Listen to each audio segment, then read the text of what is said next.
2 minutes pour comprendre comment mieux consommer au quotidien avec Elia. Bonjour, moi c'est Pauline et ensemble nous allons chercher des solutions pour tenter de mieux consommer au quotidien. Selon plusieurs sources, l'industrie textile serait la deuxième industrie la plus polluante au monde, juste après l'industrie pétrolière. En effet, les chiffres sont assez effrayants. 3,4 milliards de dollars de chiffre d'affaires par an, 100 milliards de vêtements vendus par an et des nouvelles collections chaque semaine. Des chiffres qui montrent une hyperconsommation. Alors comment mieux consommer au quotidien ? La première chose de base à se demander lorsqu'on s'apprête à réaliser un achat, c'est de se demander si on en a réellement besoin. N'a-t-on pas déjà une alternative existante dans notre dressing ? Désire-t-on ce vêtement depuis longtemps ? Ou est-ce une impulsion, une tendance ? Si c'est un vêtement en promotion, est-ce le sentiment de faire une bonne affaire qui nous attire ou la pièce par elle-même ? Ensuite, une fois que votre achat est réfléchi, il faut penser aux différentes alternatives éco-responsables qui existent. Plateformes de seconde main, friperies, boutiques associatives, marques éco-responsables. Peut-être que la pièce que vous cherchez est en vente sur des plateformes de seconde main.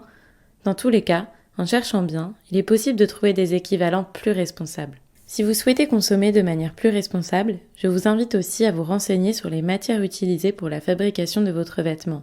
En effet, un vêtement composé de matières synthétiques comme le polyester, le polyamide, l'acrylique ou encore la viscose sont tous sauf responsables. Pour les vêtements de fast fashion, les marques ont tendance à négliger la qualité des vêtements et les matières, donc ils seront moins résistants dans le temps. Il est important de noter que même si ces dernières sont recyclées, elles continuent de relâcher des microparticules de plastique dans l'eau lors des lavages. Par ailleurs, un tissu recyclé contient toujours du plastique et sera moins résistant dans le temps.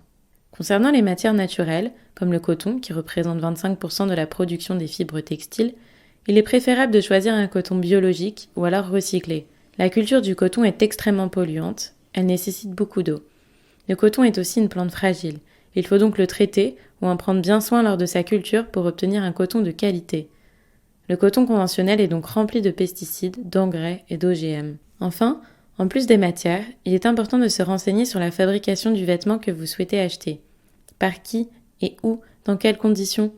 Dans un premier temps, le lieu de production devrait déjà vous donner des indications pour savoir si le vêtement a été fabriqué de manière éthique ou non. En effet, un vêtement fabriqué à l'autre bout de la planète aura forcément un impact environnemental avec les émissions de CO2.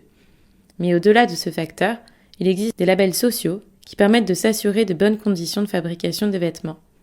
Regardez aussi comment la marque parle de sa production sur son site internet ou sur ses réseaux sociaux. Enfin, si vous souhaitez réaliser un achat pour une occasion spéciale, comme un anniversaire, une soirée ou encore un mariage, et que vous savez que vous n'allez pas remettre le vêtement que vous avez acheté, la location de vêtements peut être une bonne solution pour vous. Cela vous permet de choisir une pièce plus originale sans avoir peur de ne pas pouvoir la reporter. On ne peut donc que vous encourager à changer votre façon de consommer en vous posant les bonnes questions et en vous tournant vers des alternatives plus responsables. Merci de nous avoir écoutés. Maintenant, vous avez toutes les cartes en main pour changer les règles du jeu. Si cet épisode vous a plu, n'hésitez pas à le partager. À bientôt!